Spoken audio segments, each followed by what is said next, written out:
Jeremy Courtney is the founder and CEO of Preemptive Love Coalition. It's a first in, last to leave community of peacemakers. I love that. They provide frontline relief and long-term development in Iraq and Syria and other areas of polarizing conflict. Preemptive Love goes where no one else will go, to love the people no one else will love, providing thousands of life-saving surgeries for children, millions of hot meals, fresh water for communities without water, and they help refugee entrepreneurs rebuild their lives so they don't have to rely on aid. I was having another look at their website this afternoon. They help people into jobs, and my goodness, all that they do is absolutely amazing. And so we are in for a real treat tonight. I want you to put your hands together. Welcome Jeremy Courtney as he comes.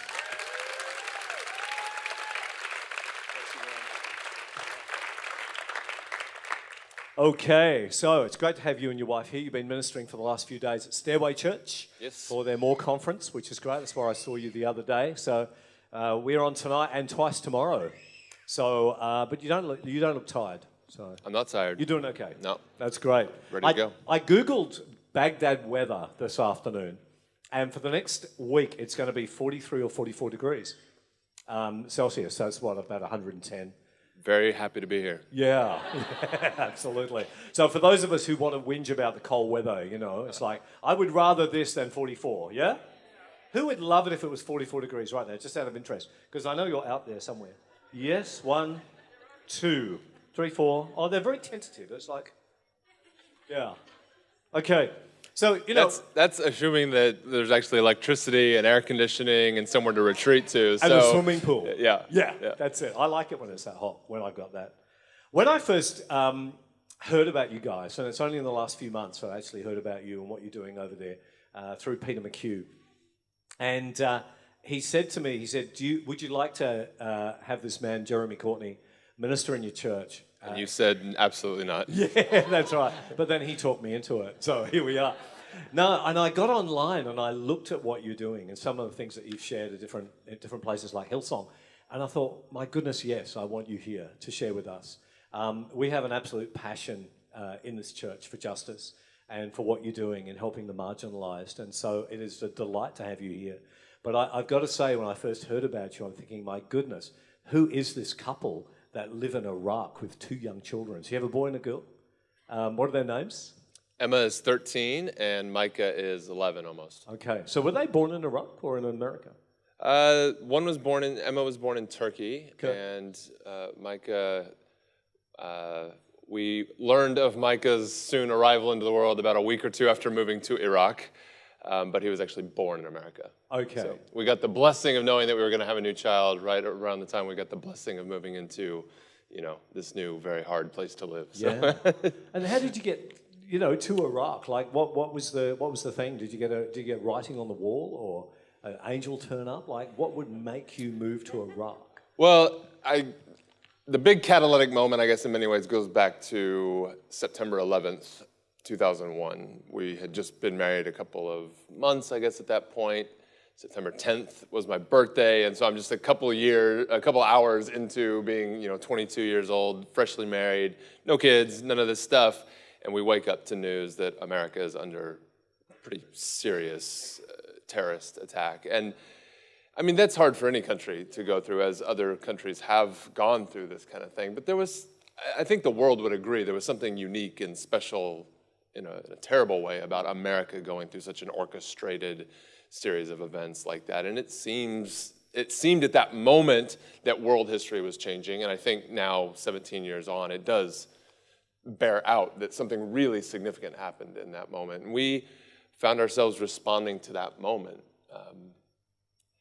with much of America now rallying unto itself and, waving the flag ever higher. It turned into a pretty fast conversation about Islam and Muslims and those people over there, and why are they like that, and why do they hate our way of life, and why do they hate our freedoms. And there was a real, I would later come to understand, I think, a real myopic sense of trying to analyze what was going on in the world and why things were the way they were. There wasn't a deep introspection about decades of American foreign policy. There wasn't a deep introspection about that which we share in common. There wasn't a deep introspection about the commonalities between Islam and Christianity. It was just a very polarized us versus them kind of thing out of the gate. And that's really good for nationalism. It's really good for patriotism. That's really good for banging the drums of war and getting people to march in step. But the last 17 years or so have shown that it's got a lot of attendant terrible side effects as well. And so I think as we got drawn more and more into that conversation about terrorism and Islam and what does it mean to follow Jesus and what does it mean to be a good American, ultimately we just had to raise our hand and say, we want to try and respond to this somehow. And we weren't enlisting in the war side of the effort. So we enlisted more in I think what at that time we would have called the missionary side of the effort. And ultimately raised our hand, went out to be church planters in and among Muslims. And that first moved us to Turkey. So we lived in Turkey for a couple of years. And while living in Turkey and trying to work out our faith in fear and trembling, we became more and more aware of the war in Iraq and what was going on there. Saddam had ultimately been captured and then executed, and right after his execution, we decided to move into Iraq proper. But his execution itself actually set off a whole other series of events and kind of took the war to the next chapter, which was just really a complete debacle. So by the time we arrived in 2006, the war footing and the war effort was really in a bad way. And that meant that people were suffering on a level that hadn't yet been seen. People were being driven from their houses in a way that hadn't yet been seen. And the factionalization of Iraq was getting more and more polarized. And there was just something about the combination of all those events, human suffering, the politics of it all, and our desire to follow Jesus. It just drew us further in. We went very naively. We had no idea what we were getting ourselves into. Which I think ultimately was a grace from God. Absolutely. I think we're all beautifully naive, and I think God actually uses our naivety because if we knew everything, we wouldn't do it. I think how naive I was when I pioneered Bayside, with Christy nearly 27 years ago. And, God says, pioneer a church. You never think about all the ramifications and stuff, but not that I'm comparing pioneering a church to moving into a war zone, although there are similarities. We should talk about those. We should, shouldn't we? Yeah, over dinner. Here, right now. So I'm just thinking, how do you even move into a war zone? I didn't think that was possible. How There's a bus. A bus? Yeah. And you just got a bus into Iraq? There is actually a bus. Okay. We came actually by different routes. So I initially traveled overland by taxi and bus.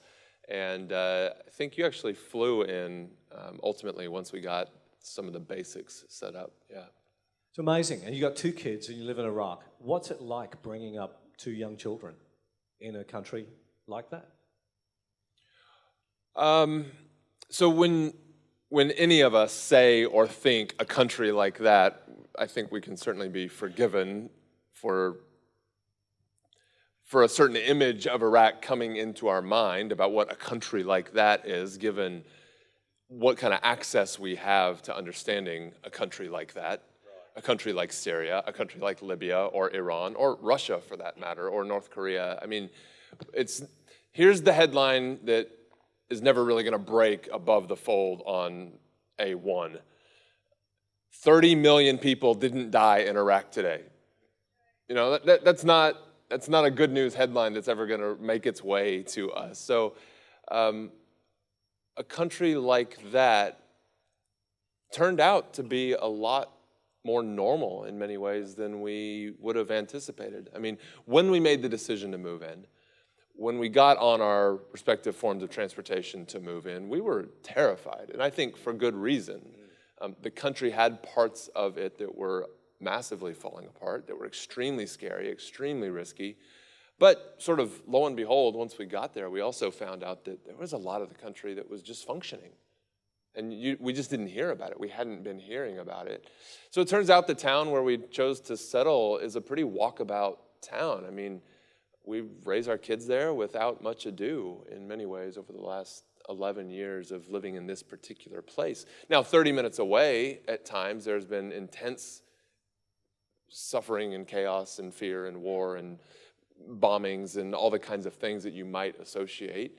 But then 3 hours down the road from that is another great little place to live and raise your kids, and you wouldn't think twice about doing it. And so Iraq is not one thing, Syria is not one thing, Libya is not one thing. I imagine that Australia is not one thing.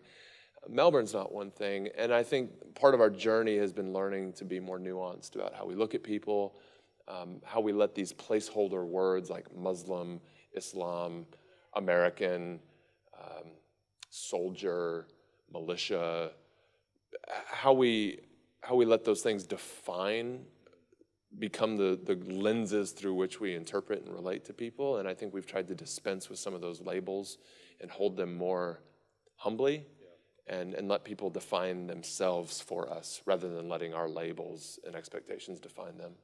It's very refreshing to hear that. I mean, in Australia on a regular basis, and even this week we saw once again one of our politicians speaking out and really demonising certain types of people, including Muslims. It's very easy to talk about people we don't know from a distance in a derogatory way.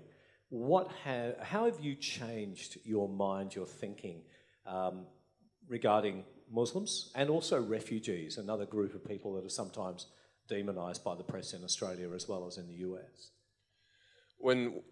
Shortly after 9/11, we started seeing friends, cousins, people we graduated from high school with, increasingly going to the war booth in the mall or the war booth at the conference or the concert and signing up to enlist in the war effort. We fancied ourselves drastically different than them. We were the people of Jesus. We were not going down that path. And so they would go that way to respond to Islam and respond to these terrorist attacks. But we, as for me and my house, we're going to serve the Lord and go this way. We were not patriotic in that way. We were not nationalistic in that way. And I think me, maybe even more than Jessica, saw myself in a very different theological stream than that.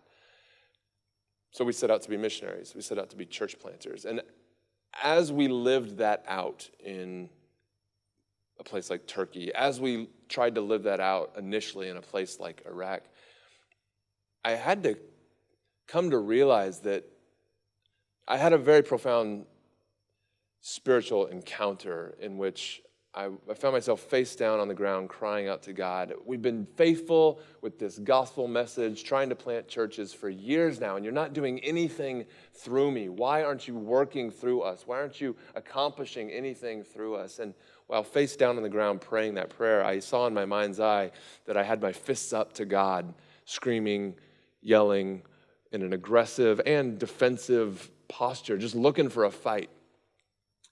And I heard this word while I'm face down on the ground in prayer that said, "It's because you don't love them, Jeremy." And what I took that to mean is, you love this guy on the other side of the table from you, Muhammad, for who he might be years from now. You love Muhammad, the guy who used to be a Muslim, that you somehow through your agency and your intelligence and your theology and your boldness, you made him Christian and obliterated who he was, obliterated who he used to be, obliterated where he come from, disregarded all that history and that culture and that legacy and that honor and that household. You got rid of it, and his story started new at you, Jeremy. But that's not loving him. That's actually loving you, Jeremy.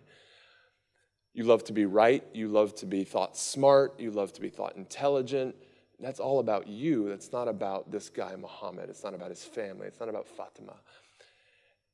And in that course of that spiritual encounter, I realized I set out on the same exact war footing as all those other friends. I was every bit a part of the war effort. I just chose to do it with a different weapon.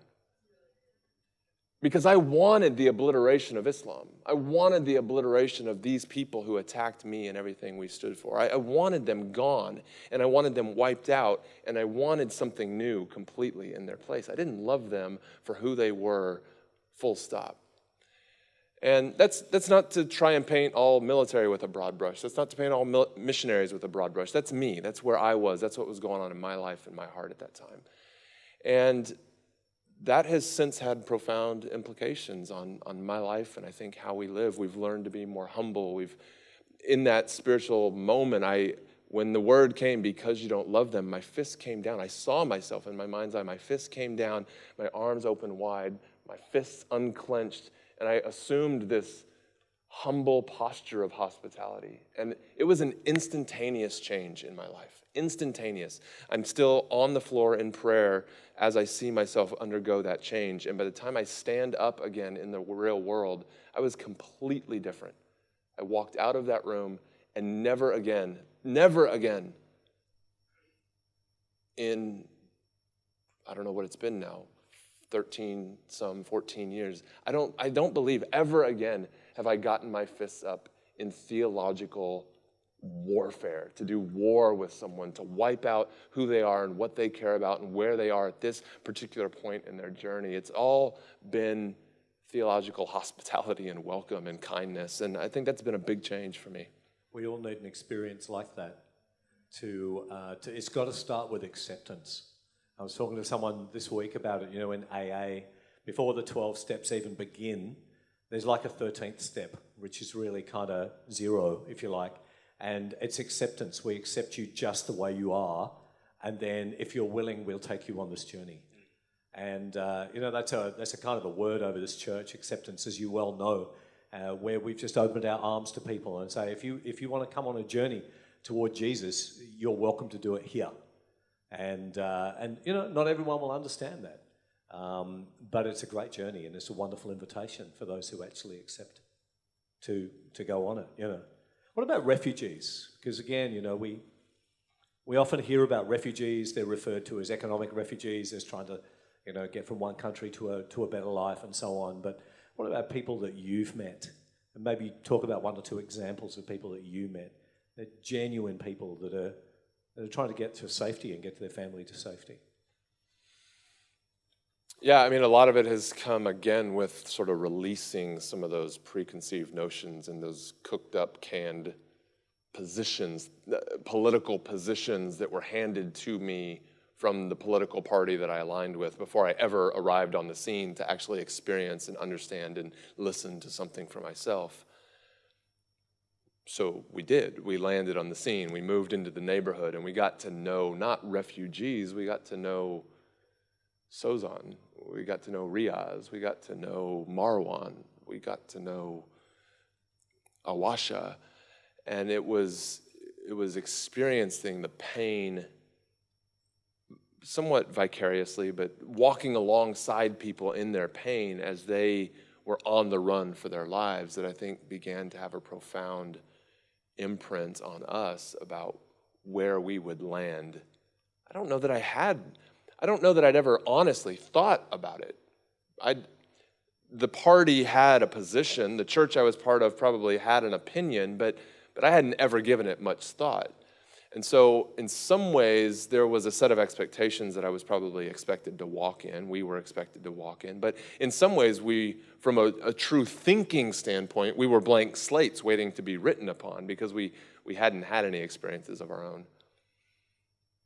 own. This woman, Sozan, and a community of people that we met all at the same time is probably one of the most profound experiences for us. Sozan comes from an ethnic group that is also a religion, so it's called an ethno-religious group called the Yazidi people. And there's actually a number of them that are being resettled in Australia over the last couple of years. The Yazidi people were particularly targeted by groups like ISIS, and ISIS in particular, in 2014. ISIS came for them with a vengeance. You probably heard a lot in the church. A lot of churches rightly talked about how ISIS was coming for Christians and how ISIS was marking Christians for persecution and drawing red letter N for Nazarene people on their doors and taking their homes from them and driving them out and threatening them with death. All that was true. And even worse than that was what ISIS did to target Yazidi people. The Christians were given options to get out of town. The Christians were given a head start. The Christians were given a pass on the way out of town to run for their lives. When ISIS came for the Yazidis, they just slaughtered them en masse. They considered them and called them devil worshippers, which they're not. They're monotheists who are in the vein of the Abrahamic religions. They would accept Jesus as a prophet. They did not need to ever be regarded as devil worshipers or fire worshipers, as other people call them, pure out-and-out pagans. But these labels from afar made them such easy targets for groups like ISIS. And so they would come into their village, and documents have since revealed that ISIS had a very targeted plan to go to the Yazidi villages and wipe them out.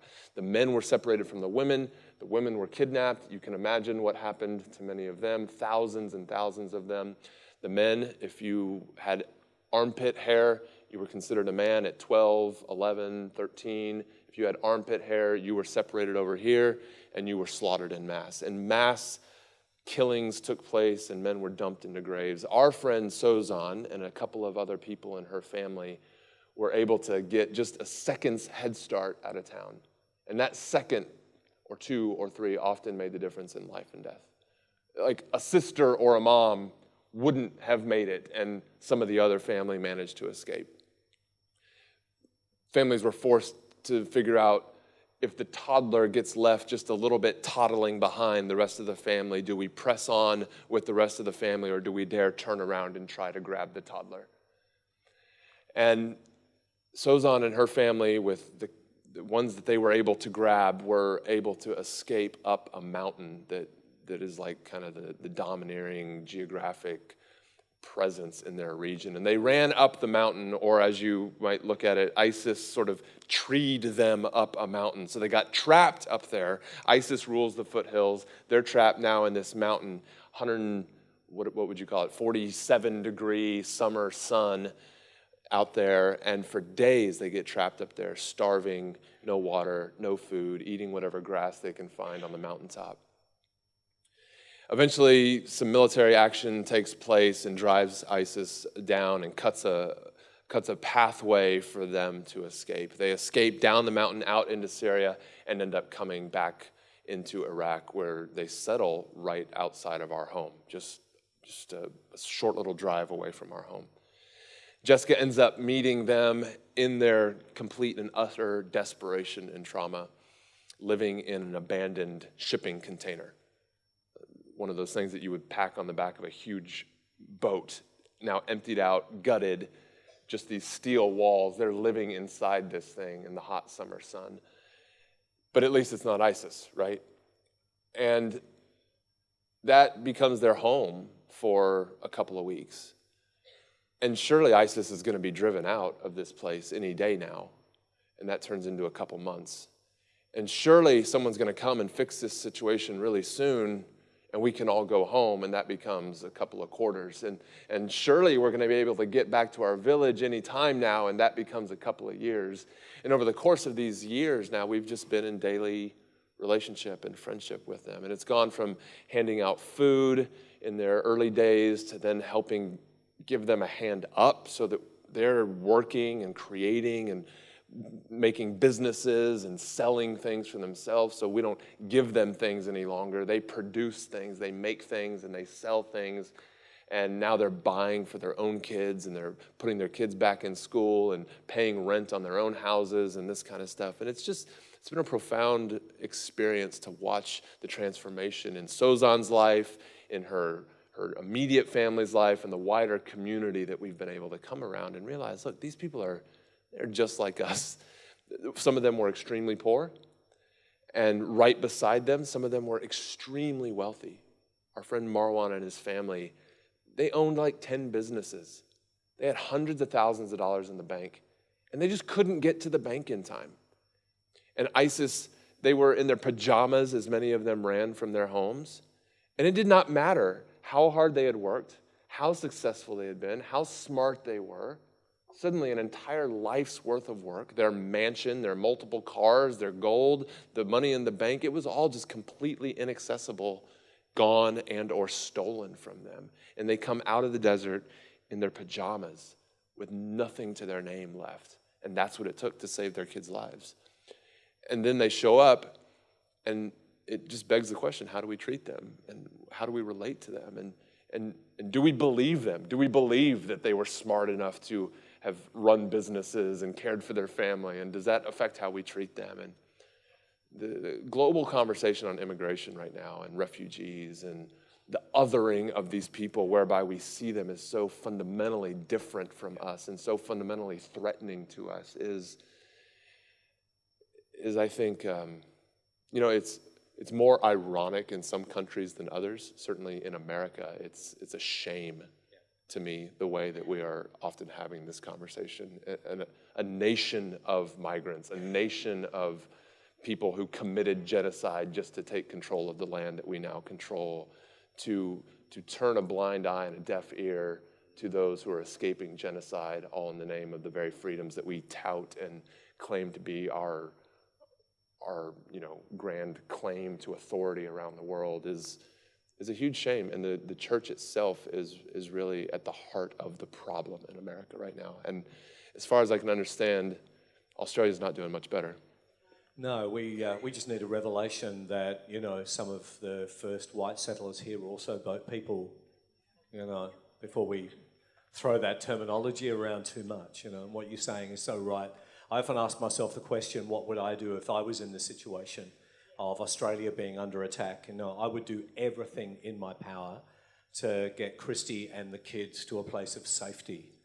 And I know that I'm in good company here, and what if the rest of the world demonized us as a group of people and say, well, we're economic refugees and we just want a better life, and you're just trying to actually save your life. So I love hearing that story, and I guess that's where Preemptive Love comes in. And I love the name, by the way, of your organisation, the Preemptive Love Coalition. How did that come about? Well, legally speaking, America never had any justification for going to war with Iraq. The whole thing was spun up on lies and conveniences and specious sort of claims.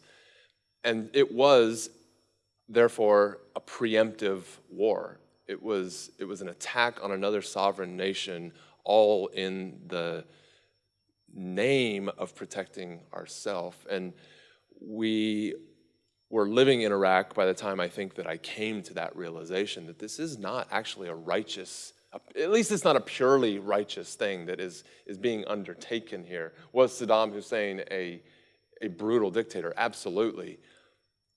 And yet somehow the conversation got more complicated once I was on the ground and heard various claims of various people, as it is in Syria today, as it was in Libya and other countries where we might from afar think that the solution is just so simple. And it was in Iraq when I started seeing people from various groups who just had assumed this posture and touted this mantra of shoot first, ask questions later. The militia were doing it on the Sunni side, on the Shia side. Certainly the terrorists live that way, shoot first, blow things up first, worry about the ramifications of it later. But even in the ranks of those who were supposed to be the most humane militaries ever assembled, the British and the Americans, there was soldiers from among those ranks who literally beat their chest saying, shoot first, ask questions later. Kill them all, let God sort it out. Whatever we do, it's better to be judged by 12 jurors than it is to be carried to our grave by 6 pallbearers.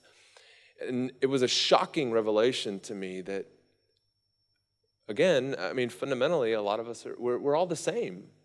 You can dress us up in official uniforms with military codes of conduct, or you can assemble in gangs and militias, but at the end of the day, we are fundamentally built to want to protect ourselves. And yet the way of Jesus that we had subscribed to and signed up for seemed to be calling us to a different authority system, governmental system, kingdom mindset altogether than the best of governments that we could put in the field, than the best codes of conduct that we could put in the field, the Jesus way seemed to still be calling us to something higher, namely, give ourselves away in love. And so as we heard this shoot first, ask questions later posture being promoted throughout Iraq, we just started to have an honest conversation with one another. Is this as high as we can go? Is this the best we can do as American Christians? Or is there something greater? Is there a deeper yes to following Jesus that we should be committing ourselves to? And we tried to just flip the whole thing upside down and say, what if instead of being a people of preemptive war, what if instead of jumping forward to get you before you do anything to get me, what if we could jump forward to love you before you did anything to love me? What if we could jump forward to bless you before you did anything to hurt me? What if we could actually be a people of preemptive love who instead of worrying, what if I bless that person and they turn out to be a terrorist? What if I sit with this person and then I get guilty by association with them? What if my sending church thinks ill of me because I showed a little bit too much welcome to the Muslims instead of a kind of finger-wagging, gospel-preaching, push them away approach instead? What if we could love them all and let God sort it out? What if there was something greater to be lived for than just trying to not end up in a box carried to our grave? And so we decided to call ourselves the Preemptive Love Coalition in hopes that we could actually rise to that vision of what it would mean to follow Jesus. I love that. I think that would be a great statement for any church. Love first, ask questions later. Wouldn't it? Church has changed. What sort of work does PLC do? You use that phrase, first in, last to leave. That has at times been a very literal thing for us. We have very often in the last 4 years or so since the ISIS takeover and the Syrian civil war, really coming into prominence in many of our consciousness around the world, we have been on the front lines and first into some of these conflict zones. As groups like ISIS are being pushed out of Fallujah, Ramadi, Mosul, similar type groups in Aleppo, we have often found ourselves first on the scene with help.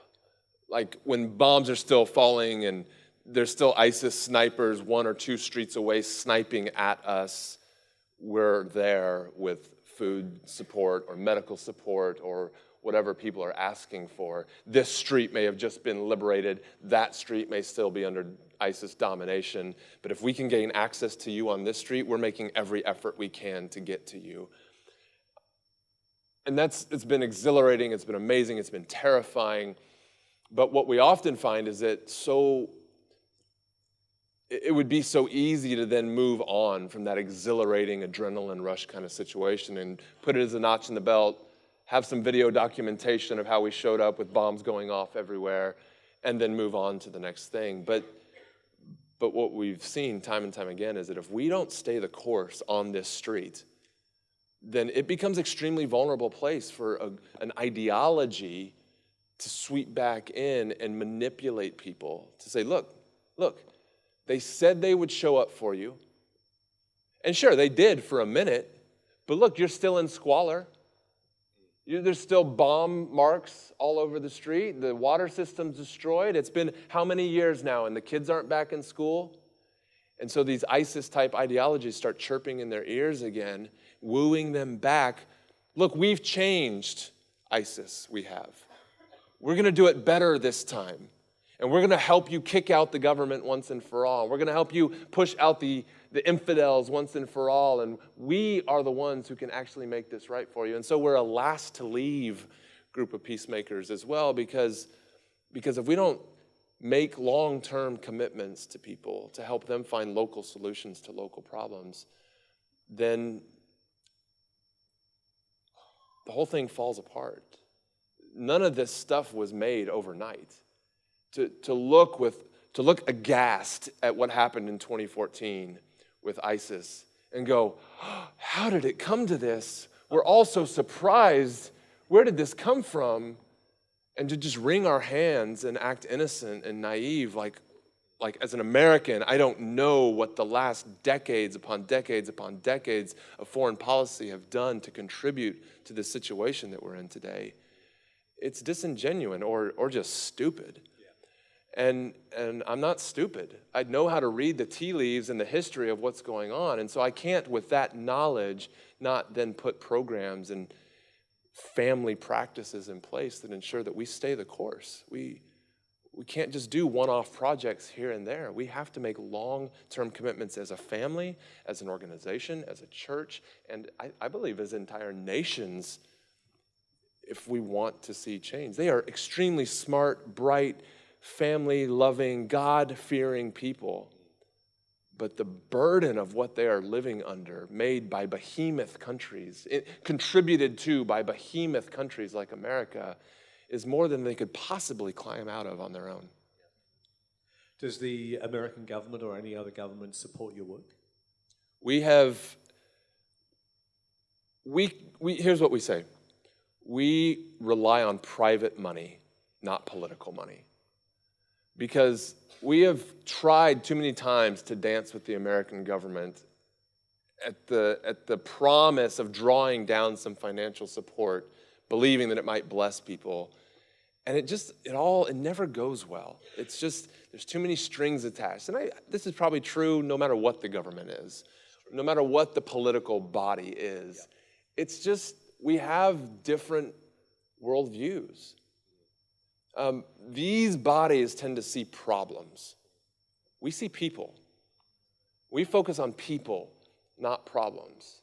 And it's a big difference when you're fundamentally oriented to see terrorism, to see water that doesn't work, to see engineering concerns. You'll get engineered responses. You'll get counterterrorism measures. But when you enter into a place oriented towards seeing people, towards seeing fathers whose dignity has been stripped from them because they couldn't protect their kids from ISIS.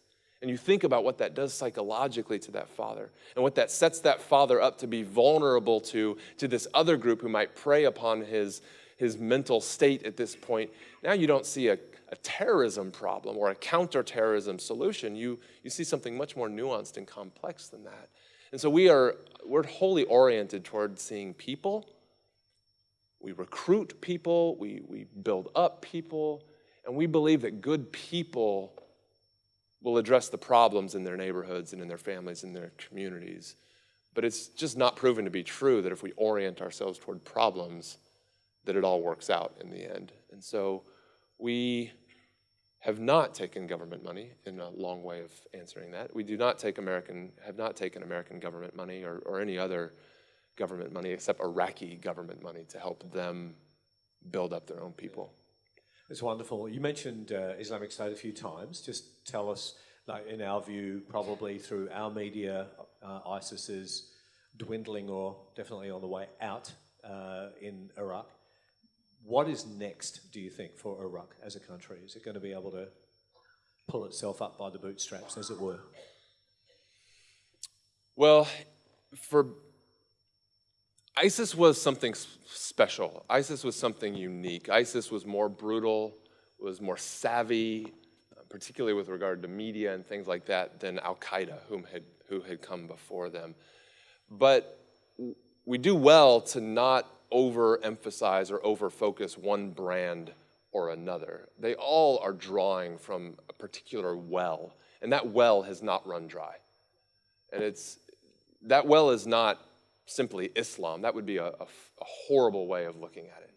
Islam is 1.6 billion people, most of whom don't even know about that well. They don't even know where that well's located. They're not looking to go to that well. They wouldn't dare put their pail down that well. They don't want to drink that sour, bitter water. Yeah. But the well is there. And there are some people who get recruited to it. There are some people who taste that bitter water. And for some reason, whatever else they've been tasting, this somehow now tastes more empowering and energizing than the thing they had. The well is still there. Nusra is drawing from it. Various Al-Qaeda offshoots are drawing from it.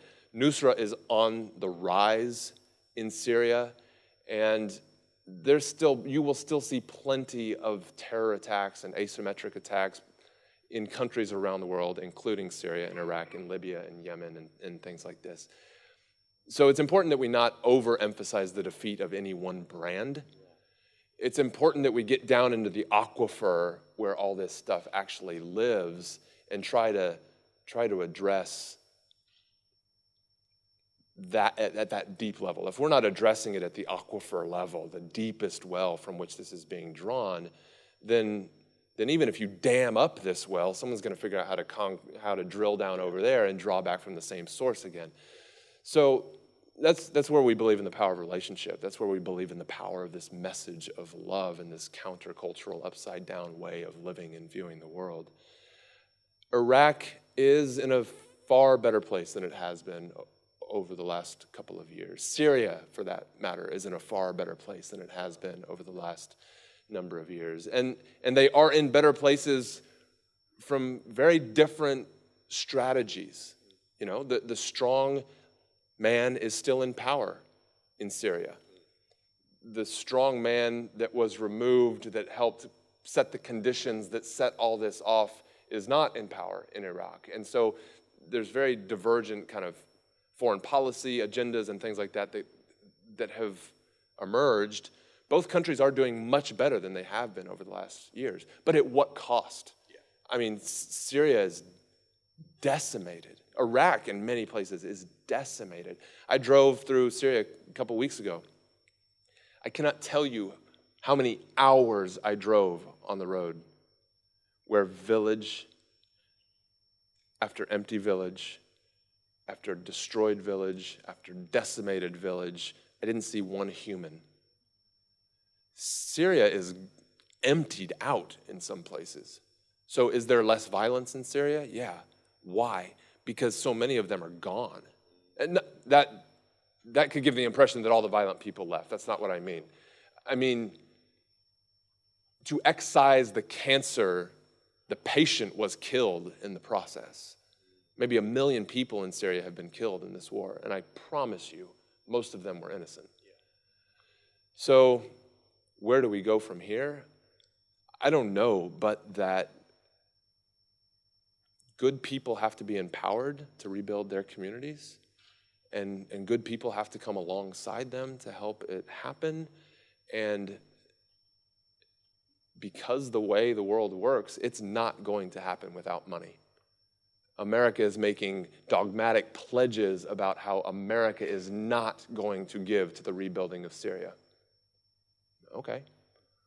Well, you can set your clocks 3 years from Wednesday. We are going to be back in the same exact situation again if we do not somehow contribute globally to the rebuilding of that which has been destroyed. It's just, mark your calendars.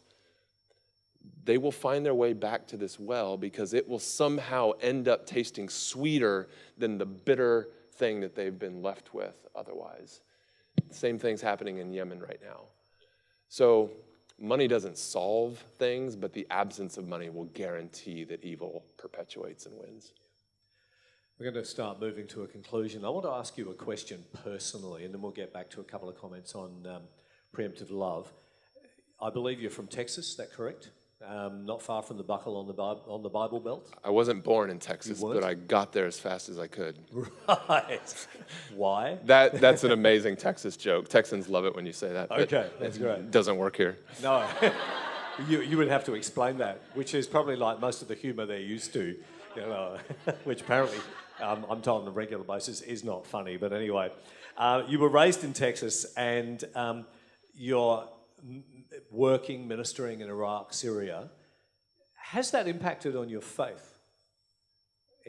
Or has it developed your faith at all? You saved that one for kind of late in the game. It's had a unspeakably, immeasurably profound impact on my faith. Look, when we orient ourselves, and this is my home, this is where I come from, you are my people. When suburban churches speak the gospel and read passages that were not originated in suburban settings and call people out to go live the way that the Bible in its time, in its culture, in its place call people to stand up from this place where we are today, where we find ourselves today, and say, go live like that. We do not actually know what we're asking people to go do. And so we were sent out from a pure-hearted, God-fearing, missions-loving, nations-loving suburban church who called us up out of our place, who put their hands on us and commissioned us to go in this post-9/11 world to love Muslims. Amazing. Unfortunately for them and for our relationship, we changed a lot out there in the world in ways that they couldn't metabolize back here from the environment because they never left.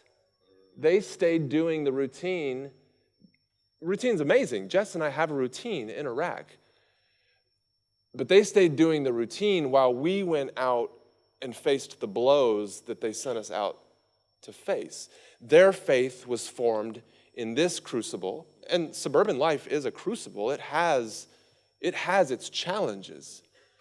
And those challenges and those burdens and what she told us about the weight that has caused us to be buckled down, that will form you, and that will form a certain kind of faith.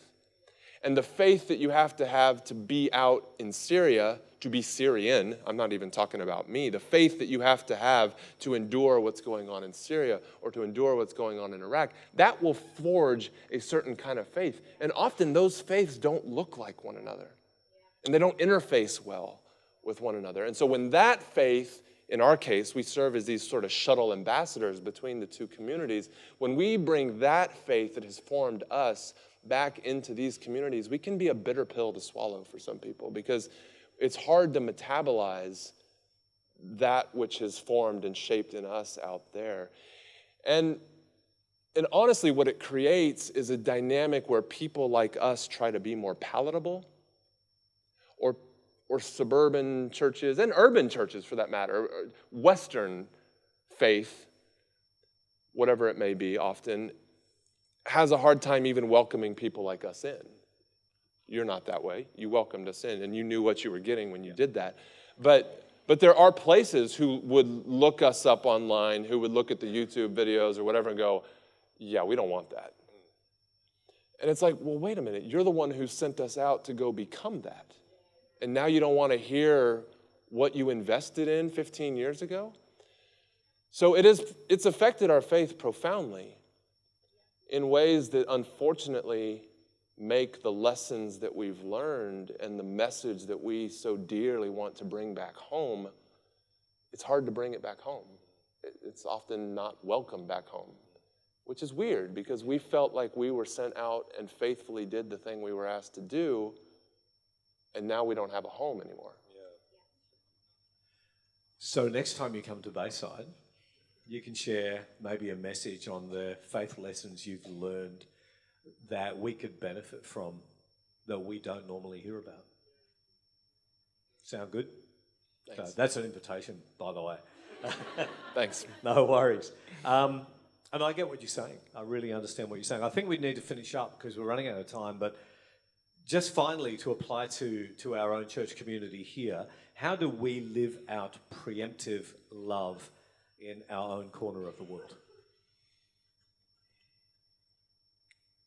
I would say get a picture of that person, that group, that community, that neighborhood that makes you start to feel really uncomfortable, that you don't understand. You don't understand their position on something. You don't understand how they can think about that thing or that issue or that political construct or that policy, or you don't understand why they are the way they are. You don't understand how they came to the conclusions that they come to, or some of you know who that is in your mind already. And just imagine what it would be like to take one step closer to them.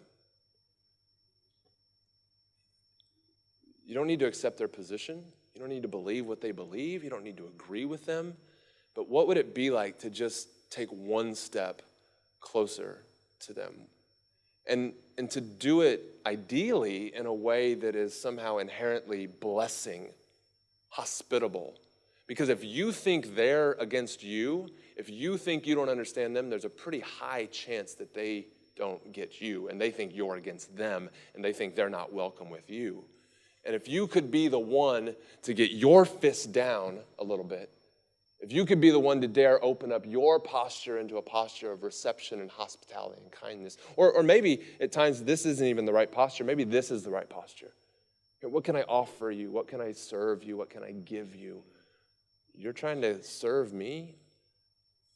You stand for something completely different than I stand for. Yeah, here, it's free.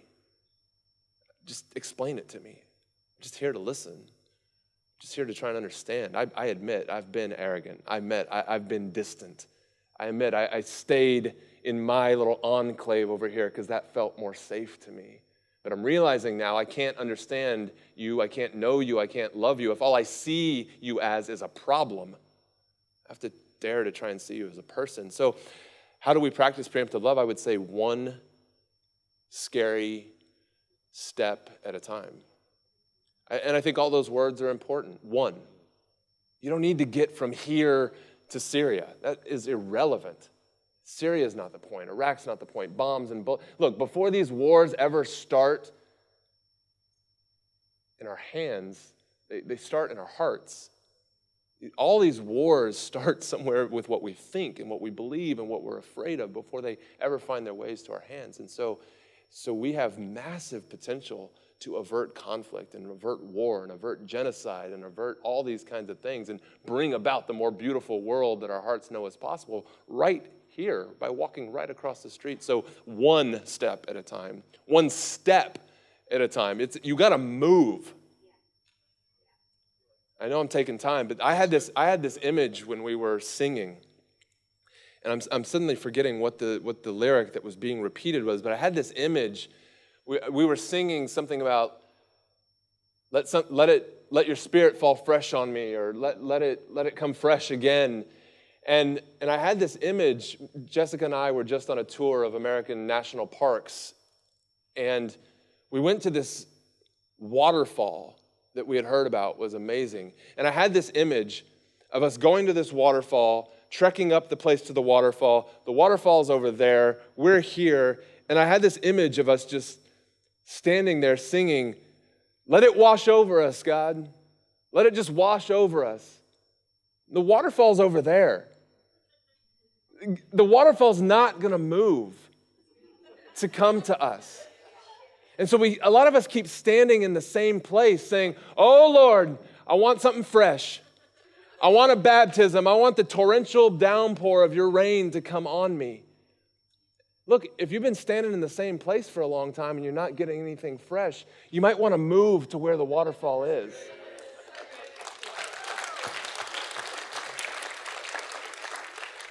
So we got to take a step. We got to move. And sometimes the waterfall's not that far away. It's really not. It's one step away sometimes.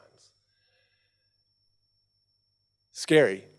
One scary step at a time. Scary. If it's not scaring you just a little bit, if you can sing some of these songs that we sing in church today and talk about how the grave has no grip on us and I'm not afraid of anything anymore, I would just dare say maybe you're not doing anything. I mean, there's theological truth in that, but I'm just telling you, I live scared sometimes. And I actually think it's a pretty decent measure of faith. If the next step in front of you doesn't scare you a little bit, maybe you're not getting any closer to the waterfall. Wow. I just want to keep listening to you. This is wonderful stuff. I'm going to be chatting with Jeremie tomorrow morning. Interviews are normally different every time, so tomorrow morning might be different to tonight. So if you want to come back, feel free. We'll upload both of Saturday night and our Sunday morning gatherings on Monday. Jeremie, your website, preemptivelove.org. O-R-G. Go on and have a look at what they do. There's some wonderful blogs. I was reading some of your blogs this afternoon, really inspiring stuff. So put your hands together, please, and thank Jeremy Courtney and Jessica for being at Bayside Church.